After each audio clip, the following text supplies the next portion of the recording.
Hello everyone, আসসালামু আলাইকুম। কেমন আছো তোমরা সবাই? আশা করি ভালো আছো। আমরাও বেশ ভালো আছি।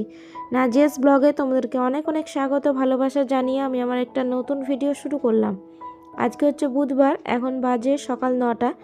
আজকে সকাল থেকেই ব্লগটা শুরু করলাম। আর সকালের অবস্থা দেখছো, একদম ঠান্ডা পড়েছে প্রচুর। আজকের ওয়েদার দেখে মনে হচ্ছে যে রোদের দেখা পাবো না, সারাদিন মনে হচ্ছে এই শীত করবে।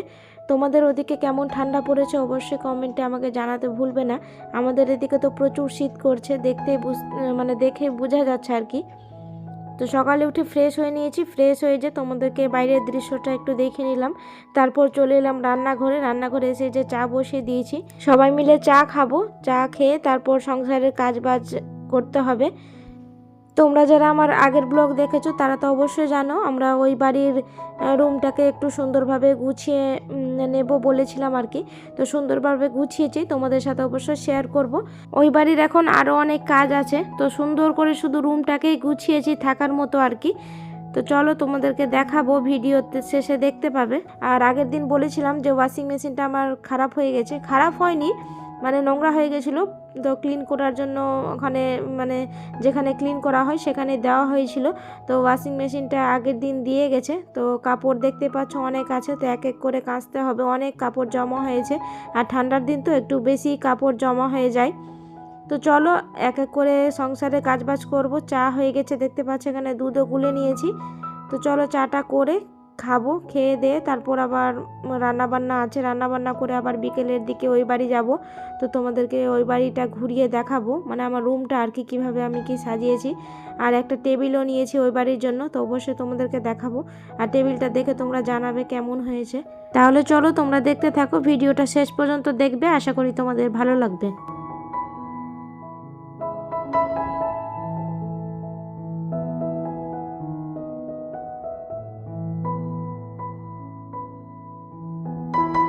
এখন বাজে ওই 10:30টার মতো। চা খেয়ে এখানে গেটের কাছে বসেছিলাম।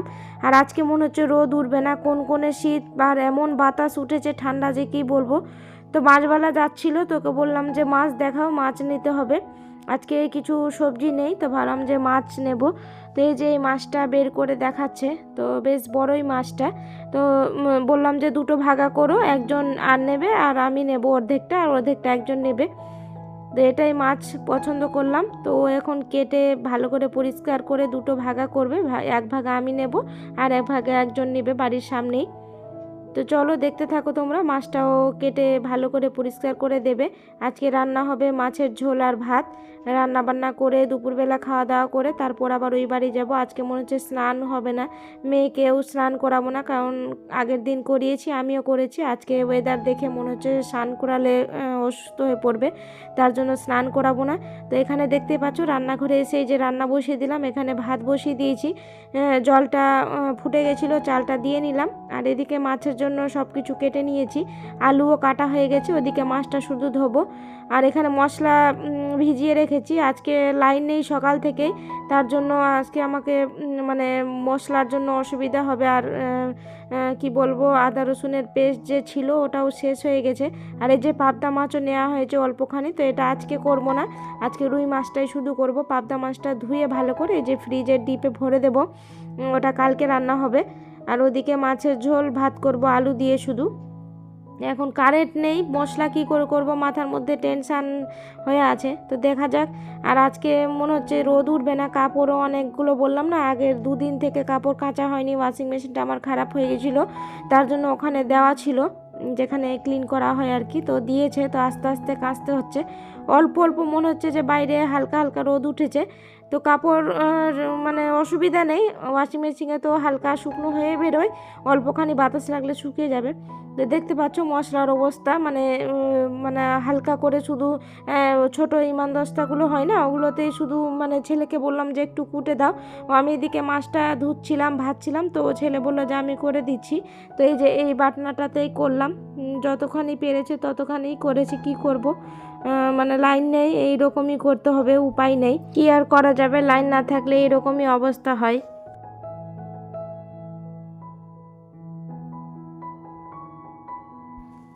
গুড ইভিনিং সবাইকে, এখন বাজে ওই 4:30টার মতো। তো আমরা যাব হচ্ছে ওই বাড়ি। দুপুরের খাওয়া দাওয়া করে একটু রেস্ট নিচ্ছিলাম, তারপর হাজব্যান্ড আসলো স্কুল থেকে।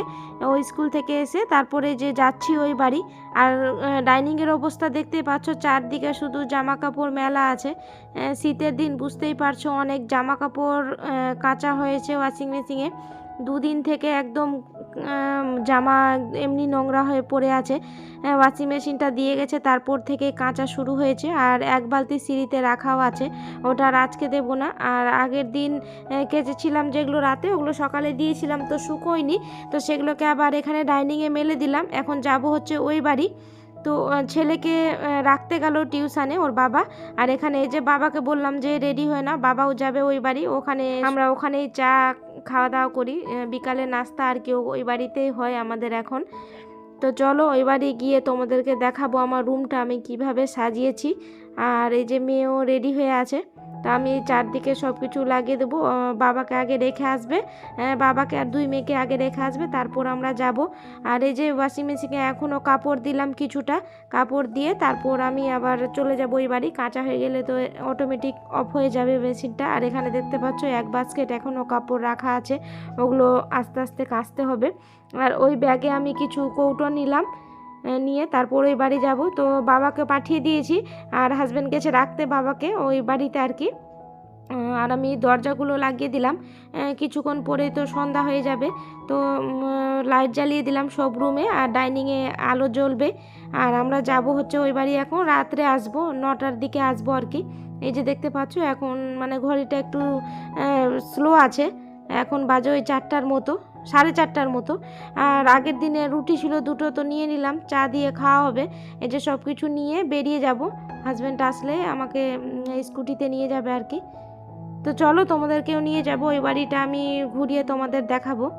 তো এই যে চলে এসেছি বাইরে, আমি তালা দিয়ে দিলাম গেটে, হাজব্যান্ড গেল রাখতে বললাম না, তো আমি ওর ওয়েট করছি, ও আসলে আমরা যাব। তো চলো বেরিয়ে পড়ি, দেখা হচ্ছে একেবারে পুরাতন বাড়িতে তোমাদের সাথে।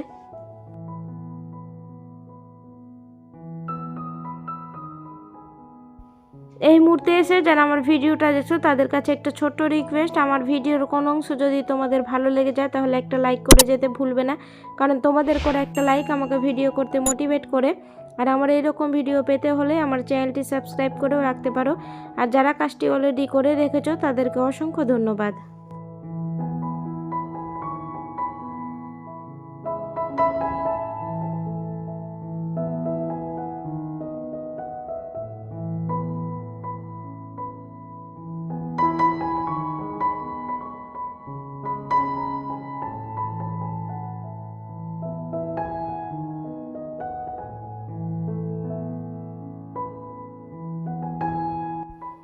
চলে এসেছি এই বাড়িতে। আর এই যে এই হচ্ছে আমার রুমের দরজা।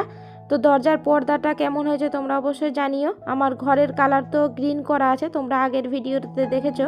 তো ভাবলাম যে পিঙ্ক কালারের পর্দা নিলে বেশ ভালো লাগবে।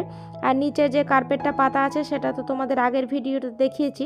আর এই যে রুমে ঢুকে প্রথমে বাম দিকে আছে এই যে ড্রেসিং টেবিলটা, তো কেমন হয়েছে তোমরা জানিও। আর এই জলের ট্যাঙ্কটা আগের দিন হাজব্যান্ড নিয়ে এসেছে বাজার থেকে। আর এই যে মেয়ে কান্না করছে, বড় মেয়েটার সাথে খেলা করবে তার জন্য। আর এই যে রুমের পর্দাগুলো আমি ম্যাচ করে নিয়েছি দরজা জানালার একই সাথে। আর এই যে এই টি টেবিলের কথা বলছিলাম, এত সুন্দর টেবিলটা যে কি বলবো, মানে দেখতেও যেমন সুন্দর, মানে খুব উপকারী জিনিস, নিচেও অনেকগুলো জিনিস রাখার আছে। আমি মেয়ের পিডিয়াশিওর, ছেলের বনভিটা সব কিছু রেখেছি, মুড়ি বিস্কিট এগুলো সব রাখার জন্য এটা নিয়েছি। মানে এখানে সন্ধ্যাবেলা করে কাটাতে না বেশ ভালো লাগে, শান্তির পরিবেশ একদম, আর নিরিবিলি পরিবেশ আর কি। তো তার জন্য এখানে আছি, ভালো লাগে, মন জুড়িয়ে যায় এখানে এসে। আগের দিনের স্মৃতি মনে পড়ে যায়, কার না ভালো লাগে বলো, আগের দিনের কথা মনে পড়লে খুব ভালো লাগে। এই বাড়িতে আগে কত লোক বসবাস করছিল, মানে এই ঘর থেকে ওই ঘর, মানে মানুষের আওয়াজে এত সুন্দর লাগতো। আর এখন একদম নিরিবিলি, তাও ভালো লাগে, মানে পুরোনো দিনের স্মৃতি মনে করে মনটা জুড়িয়ে যায়। তো রুমটা কেমন লাগছে তোমরা অবশ্যই জানিও। আমি সুন্দরভাবে গুছিয়েছি। আর এদিকে দরজা আছে, পিছনের দরজা, ওদিকে পায়খানা বাথরুম সব কিছু করার ইচ্ছে আছে। দেখি কত দূর কী করতে পারি, অবশ্যই তোমাদেরকে দেখাবো। তো তোমরা ভিডিওগুলো দেখতে থাকবে। আমি যদি করি মানে কিছুদিন পরই কাজ শুরু হবে, তো তোমরা অবশ্যই দেখতে পাবে আমার ব্লগে। আর আজকের ব্লগটা তোমাদের কেমন লাগলো অবশ্যই কমেন্টে জানাতে ভুলবে না। ভালো লাগলে লাইক কমেন্ট শেয়ার করে দিও। তো চলো আজকের মতো এইটুকুই, দেখা হবে নতুন এক ব্লগের সাথে। ততক্ষণের জন্য সবাই ভালো থাকবে, সুস্থ থাকবে। দেখা হবে নতুন আর একটি ব্লগের সাথে। ততক্ষণের জন্য টাটা।